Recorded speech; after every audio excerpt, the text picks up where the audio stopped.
I'm gonna tier list every set in TFT history. Okay, that's what we're gonna do to wrap up today's stream. Okay, so E tier. So there's like 6 tiers. Set 1. I mean, this is like nostalgia, so I think it can't be bad. Like I remember set 1 fondly, even though playing set 1, there's like a lot of broken stuff, and I'm pretty sure if we play set 1 today, it would be pretty awful. But like the nostalgia of set 1 is like too good. Like, dude, I canceled my July 4th plans to go hang out with my friends to play TFT instead because all my friends were just home anyways. Like I get to reunite with so many different players or my friends from other games. Like all my Dota friends, all my League friends, all my FGC friends, all my StarCraft friends. Like everyone played TFT because everyone wanted to play Riot's second game. So like it was just like a good social moment. Okay, set 2. I think set 2 is actually really overrated. I actually think set 2 is like pretty bad. I'm gonna put it D tier. The thing about set 2 was that the competitive sweat players liked it, but I wasn't good enough at the set to truly enjoy it. And it was so broken for so long. There was this one comp called Ocean Mages, and Ocean Mages was like basically Vagar mages, but like Nami. But imagine Nami's wave bounced between each unit because it was Brand. Like Brand would shoot a fireball and it would bounce between all your units, and he would do it twice and he would kill everything. And that comp was broken for like a month and a half straight. It was so oppressive. Set 2 was like actually like really flexible and really skill expressive, but I just didn't like it at all. The balance was so not what I wanted. And also a bunch of abilities were super RNG. Like Azir would randomly summon a soldier on the enemy board and you just couldn't predict it. It just would summon sometimes it would summon next to your carry, and then 2-star Azir with Rageblade Shiv just one-shot your carry. Was Rageblade Shiv? It was like Rageblade something, which would just 2-tap your carry. And then sometimes it wouldn't. It would just like summon on the other side of the board and you wouldn't kill anything. The randomness of the effects were just like so frustrating. Also, I think visually it was really bad. Like Inferno, let me show you something of this. Set 2 TFT unit cheat sheet. Just look at the visual clarity of this set and you get to see exactly what I'm talking about. It was just so dark, and I don't know, it just felt so unlike League of Legends, which is bright and colorful. And then when you actually saw the units on the board, it just like didn't look very good. I don't know. I personally didn't like the visuals of it. Set 3 was the Galaxies one and Space, and it was actually really fun. The problem with set 3 was that it was really imbalanced, and if you guys ever really hated reroll, set 3 was like the reroll set. It was like everyone was playing 1 cost and 2 cost reroll all the time, and it was just a different reroll every single patch, no matter what. Also, set 3 was when they started changing a lot of the items to like when it was to like where people started doing like optimizing around the game. And like set 1 and set 2, there's a bunch of stupid items like Hush and Guard Breaker and other things like that would like just disable or silence you. And like set 3, they started actually thinking about it. But just to give you an idea of like how imbalanced set 3 was, set 3, if you guys, do you remember the set 3 revival? Every unit for some reason just scaled with AP, and they're like where's the AD? Everybody's ability just scaled with AP and nothing else. So it's just a heavy AP set. Oh yeah, and also people would cheese with things like Zephyr Blitzcrank, and there's just like this was the Demolitionist Kaisa, the Protector reroll, the Xayah Shredder. 3.5 though was actually really good because 3.5 actually made it really balanced, and a bunch of cool 4-cost flex. Bard came to the meta, so you could actually fast 9. This was the first time we ever had a fast 9 meta, like a true fast 9 meta, because Bard would summon Meeps for Astro, and you could actually do some pretty fun things with it. Set 3 TFT Bard Meeps. You would like basically stack Meeps into 1 hex, and if you sold them, you get EXP. So you'd go Shojin Rageblade, and at the time Runins, this is Runin's Hurricane, actually applied on hit. So Bard would charge super mana and give you infinite Meeps, and you would sell the Meeps to go fast 9. Very fun mechanic. I like 3.5 a lot. So it was like reroll. It was a lot of 4 costs. They improved the sets, and it was like the first mid set ever, so it was pretty hype. But I will say one thing about 3.5: the portals, the galaxy that they were introduced was pretty silly. So a lot of them were not my favorite. Okay, set 4 is just straight up goated, man. This set is actually so good. Like the first time we played Chosen kind of blew our minds, and then aesthetically, I don't think they've made a better set. Like set 4 TFT face, like I don't think they've made a better looking set since set 4. They just knocked it out of the freaking park. Just look at this splash art. Like, even though set 11 tried to capture Eastern fantasy again, it was just like set 4 is just gorgeous. You know, like the Megan Fox of the set. You're just sometimes you just stop playing and you just stare at it because like everything looked really good. The 5 costs in this set were so cool as well. Yone and Set the boss. If you guys ever like Kane transformed based off if you gave him blue or red. The 4 costs were also really fun to play. Like they just like 10 out of 10 across the board in terms of feel. The balance of set 4 was actually not that good. There was Warweek, and then there was also the 4 cost lottery. Chosen was basically like so high odds to hit 4 cost 2-star that you would just econ up and roll at 4-1 for the good 4 cost. So there was a lot of bad lottery aspects of it, but people love the set so much that they just kind of forget. But yeah, the 4 cost 4-1 lottery was not very good, but I think set 4 is too good. Okay, and then 4.5. 4.5 is like where we got like tomes and removers and reforgers. I think so. I think this is the set that gave us like a bunch of that kind of stuff. The set mechanic was like you just get random like an orb, and it sometimes has those stuff. But it also like took out a lot of our favorite units and introduced like kind of boring stuff. So overall, I actually think this is a pretty big downgrade. And because the experience was like so much worse than set 4, with like Dragon Slayers, Dragon Soul and Slayers, was just not that interesting. They basically try to take this bright aesthetic, and then set 4.5 made it like they tried to introduce like the dark. It's like the Festival of Beasts or something like that. And it just made it a lot less cool, in my opinion. I didn't enjoy it very much. And it was basically only 2 cops. You could play Executioner KO or you could play Slayers. Yeah. Okay, set 5. Oh my god. Set 5 is awful. This set has the worst meta of all time. Literally the worst meta. There was a 1 cost. Okay, set 5, Forgotten Vayne. This unit was a 1 cost, and she could let you fast 9 because you put Shadow Jewel Gauntlet on her. The way the shadow items would work would be you had a shadow component of either, in this case, either a glove or a rod, and it would make a Shadow Jewel Gauntlet. It didn't matter if it was bow shadow, and it would transform the item to be like a more powerful or a different effect, but it would have a drawback. But the drawback of Jewel Gauntlet was you would deal damage if you casted, which some people didn't like, right? So some people didn't like the friction of like, okay, now all of a sudden I get punished for playing like blue buff plus Jewel Gauntlet or whatever, because now I cast and I kill my units kill themselves. But Vayne was a manaless unit. Like right now, this set, Warwick has no mana, but Vayne had no mana. So every time she would cast would be her silver bolts or 3 bolts. So we just put Rage Blade, Runins, and Shadow Jewel Gauntlet, and it was 1 cost Vayne, Forgotten Vayne, fast 9. And sometimes, and I saw screenshots where 1 cost 1-star Vayne was winning lobby. It was the worst meta of all time. It was terrible. I legitimately like rage quit that patch. And set 5 was like, and the funny, that was the worst meta, but I can name you like 3 other metas. Shadow Blue Buff LeBlanc, because Shadow Blue Buff would say if you got if you were below like 50% HP, you got 50 mana instead of 20 mana. And so this item would basically let you cast again. Like LeBlanc was an assassin. She would jump to the back. She would take 50% of her damage and then proc GA. And then GA dropped aggro. And then she would just keep shooting chains nonstop to stun your backline. So basically you could never play a backline carry. And 2-star, 2-cost LeBlanc was terrorizing. I think Mortdog said that Shadow Blue Buff LeBlanc was the biggest turnover in player history. Like they just had players who quit TFT and never came back. The most amount. And then there's like Shadow Blue Buff Rise, which basically did the same thing, perma-stun. And then there was the stupid like vertical patch where everyone just played vertical Dawnbringer, vertical Redeemed, vertical Nightbringer. There was the oh my god, there's just too many, man. Set 5 had some awful metas. 5.5 was actually kind of good. We didn't realize at the time, like when 5.5 first came out, people rated it as like a C or D, but 5.5 actually saved TFT like low-key, because Radiant Blessing came out. That's the stimmy. When you got to 40 HP, you get a golden orb, and inside of it a bunch of rewards that everyone gets.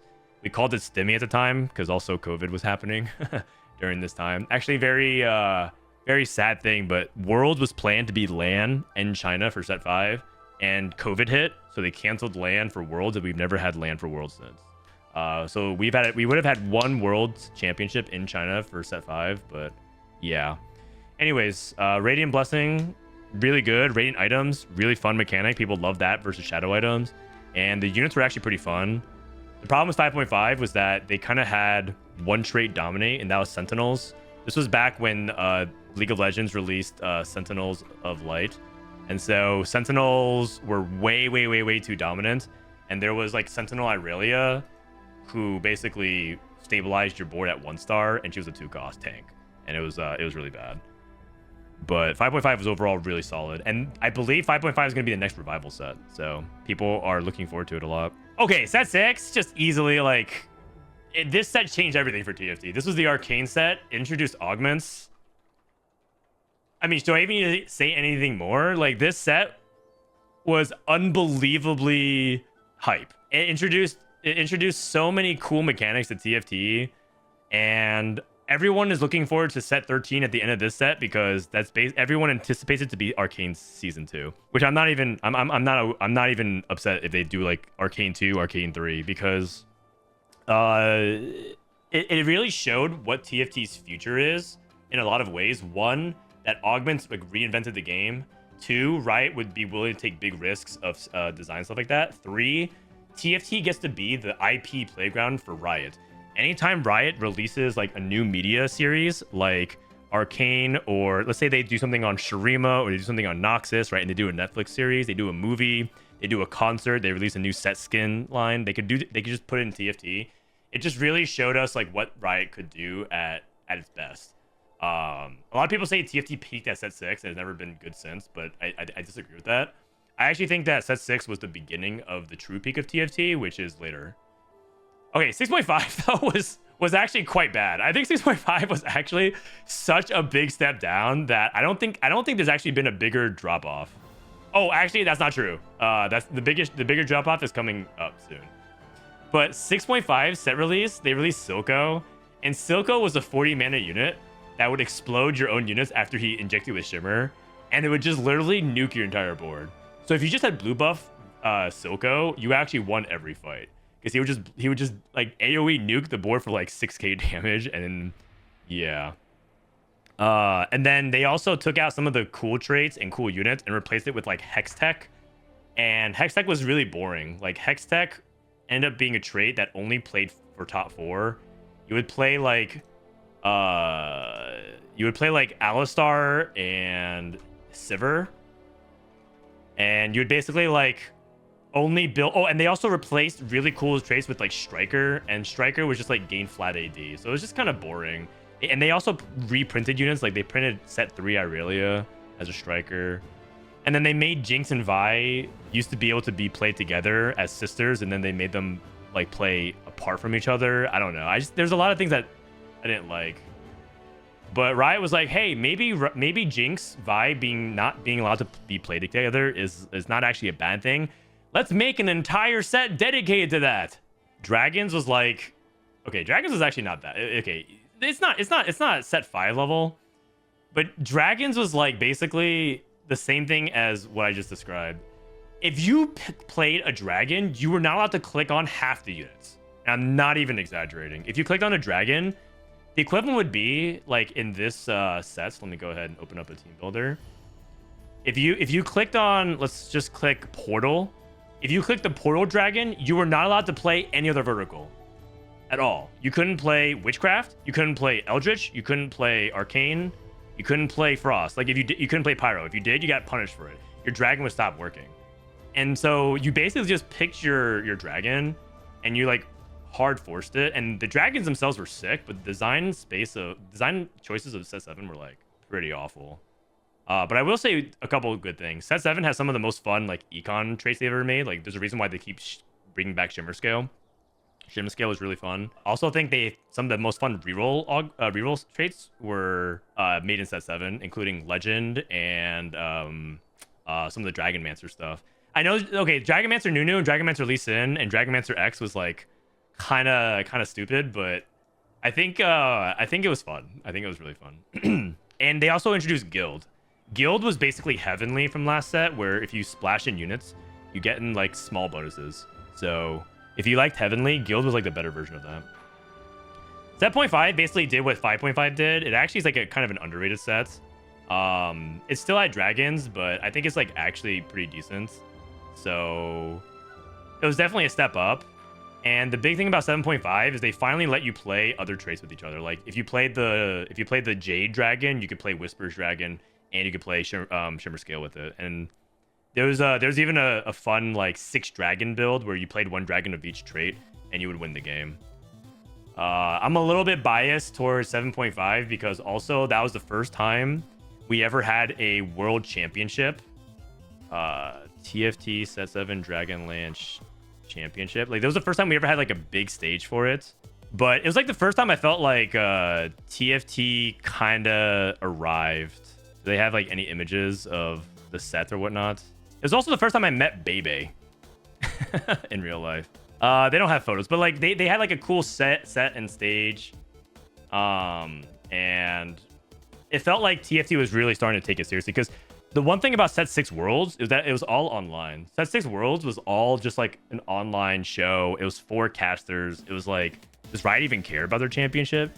And then Set 7 was like full-on production, big graphics, huge crane. We had a giant dragon statue on the middle of the stage. It was just hype. Set 8 was hero augments. It's actually an underrated set, but I think that there was promising parts of it. Actually, I think Set 8 actually had one of the most balanced metas ever at the end of the set before the World Championship. I think Set 8's hero augments balance eventually got to the right place, but Set 8 is like where we had the infamous Yuumi patch, the Yuumi Jax patch, for example. And so it was just like basically nonstop broken stuff. If you guys look at the current state of hero augments, you might see like, okay, there's like hero augments that are just like always broken. Like every patch we've had a broken hero augment of some kind. Like at the very beginning it was like Deja Vu and Sweet Tooth, and then they nerfed it, and then it became high horsepower and like Witchy Wallop, whatever, and now it's Spider Queen, Molten Caramel, stuff like that. It was like that times 10 on the set. But Set 8 actually has one of my favorite things designed ever of TFT, which is Threats. Threats is like Wukong this set, where you don't actually have a trait. You just basically play a unit for its individual power. And it was really, really fun to play. Because you get to splash in all kinds of interesting units where you get to use them for CC or just carry, like secondary carry or just tanking. Like I really liked Aurelion Soul as a threat. I really liked Zac as a threat. I really liked Rammus as a threat. That was the first time we ever had Rammus in TFT. So Set 8 has some really good moments for sure. Oh yeah, Vel'Koz was stupid though. Agreed, chat. Agreed. Okay, 8.5. 8.5 is actually better than 8, but the biggest problem with 8.5 is that Hacker existed. I really, really, really hated Hacker. I'll put it like bottom of B, but like Hacker was like basically you give anyone an assassin trait. TFT said 8.5 Hacker. Like basically you would put someone in the hacker room and they would teleport to the back and then they would start attacking. So you can make anyone jump to the back line. And so what ended up happening was people would put stuff like Draven in, and Draven's a range unit, and the targeting for Hacker was bugged.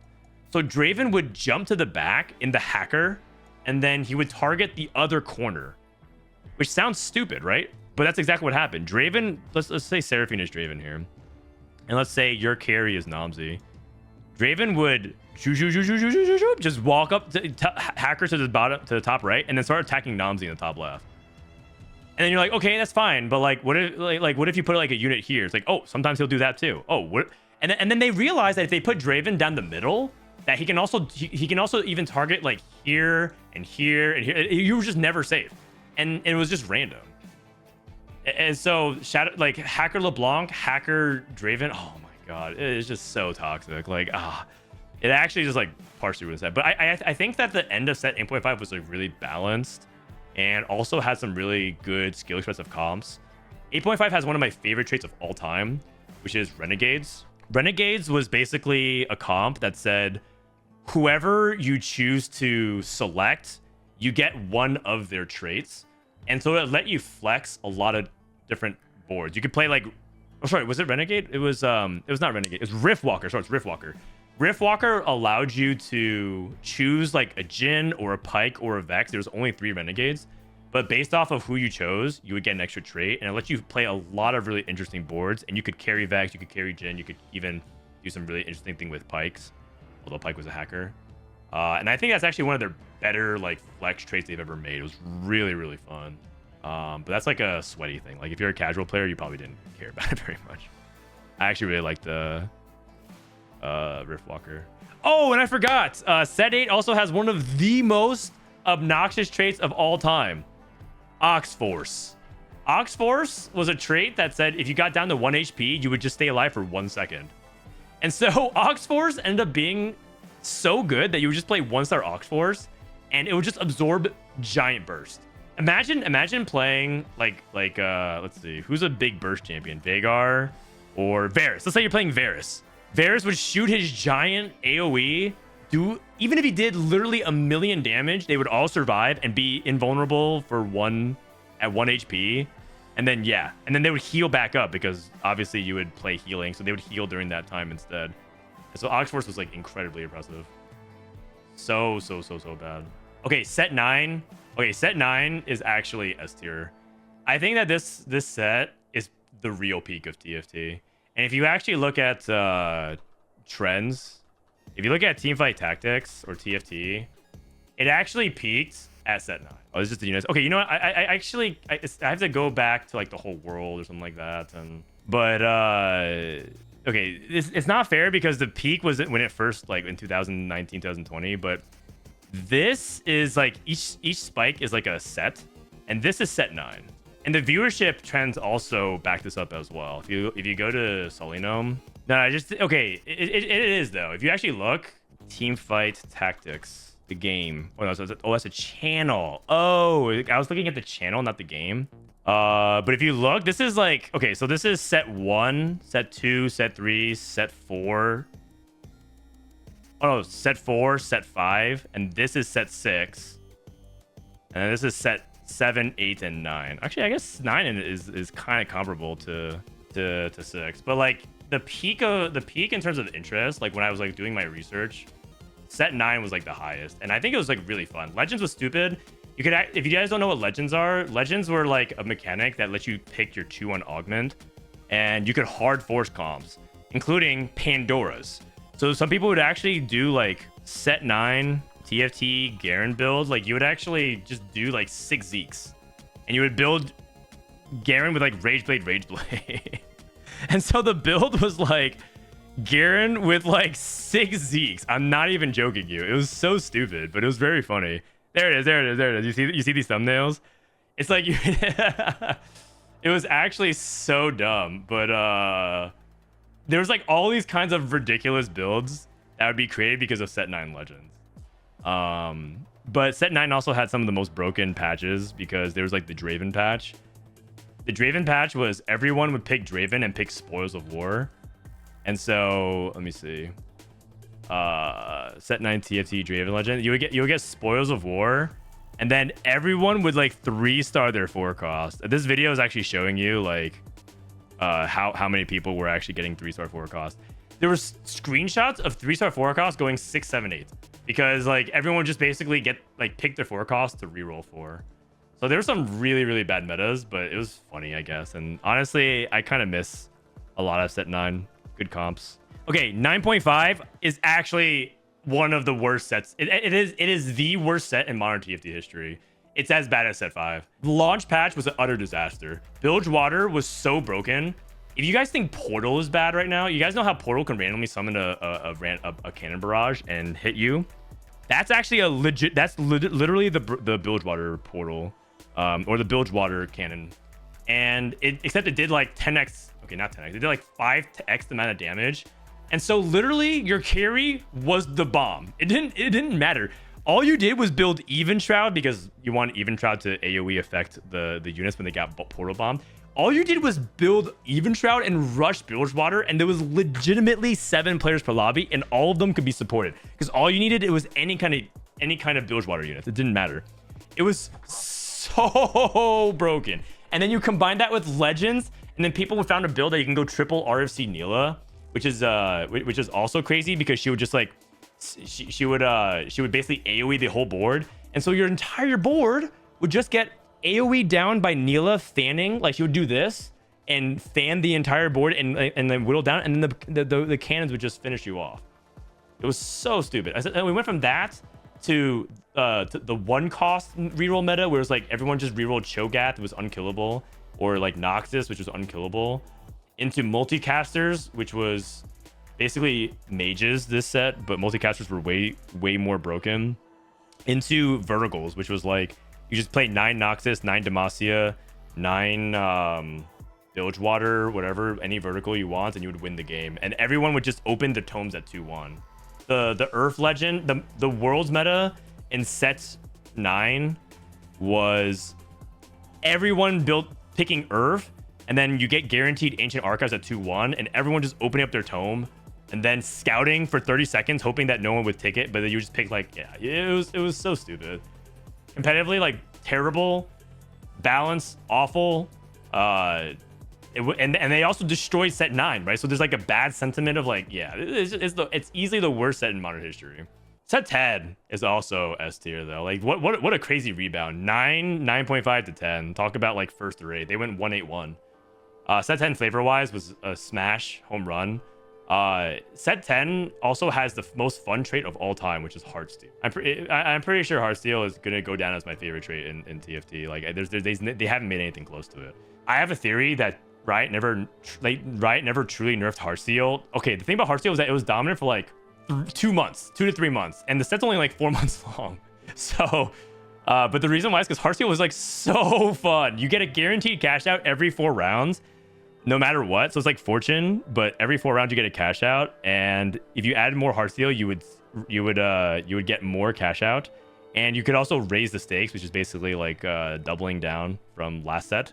Last set you could push your luck in Fortune. It's the same thing. You could raise the stakes. And also, like, there was just crazy plays. I remember I had this play. Let me see. There was a tournament game where Setsuko actually raised the stakes in tournaments. He raised the stakes twice in tournament. With it? It was actually so freaking hype.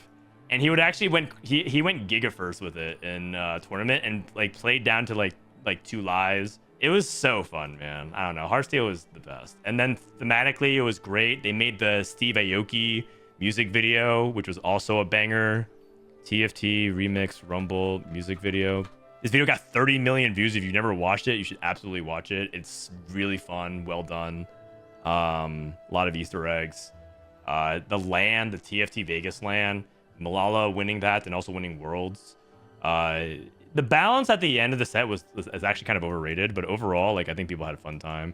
I'm down to never bring back Headliners or Chosen, but set 10 was easily, I think, is my second favorite set ever. Set 11, I think, is actually pretty underrated. I'd probably put it like right around. I think it's actually above average. It started off as kind of a mid set, like mid as in like not that great, not that bad, because there was just some encounters that felt really, really bad. In hindsight, I kind of knew this going in, but set 11 actually was really fun to play encounters at times because, like, not all encounters, but there were some encounters that were pretty fun. Actually, there were a few encounters that were really fun.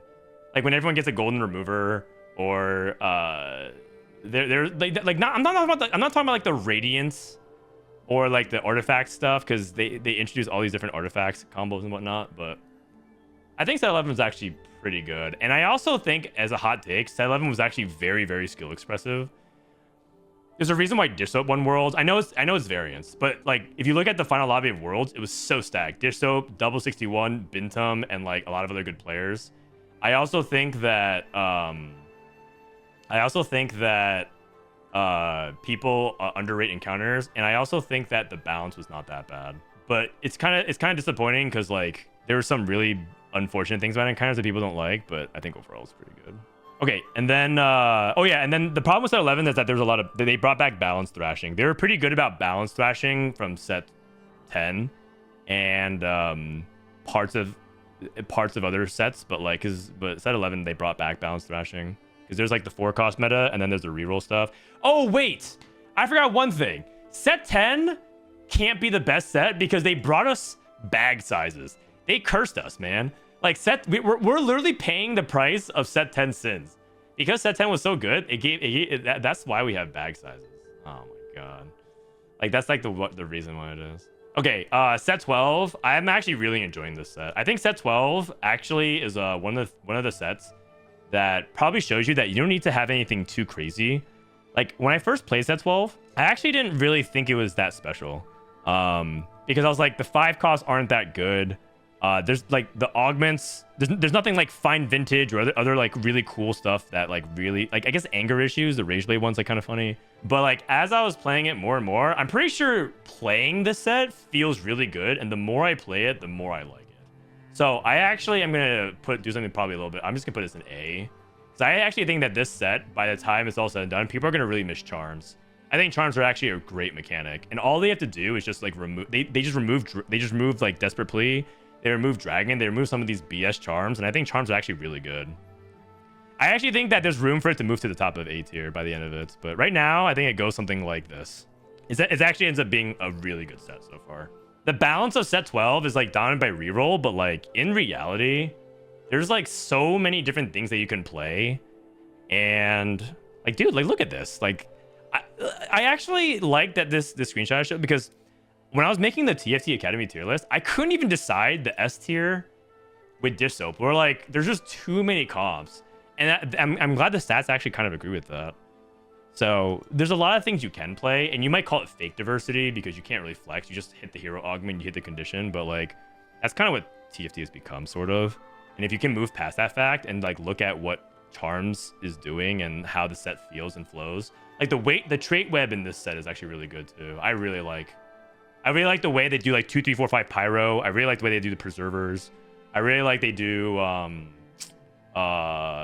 I really like I like that I like Chrono as a splash in as well. I like all these different like traits. And they feel really satisfying to play. Like Rise is a really cool 4-cost. Fiora is really cool always. I think Karma's dope, even though I kind of wish she healed. Like there's a lot of good units. They also have some of my favorite. Like I think Syndra is stupid when she was overpowered, but Syndra is actually a cool unit, and I actually really like Cassio as well. I don't know, there's a lot of good units I like. Okay, there you go. That's my set tier list. I yapped for a long time.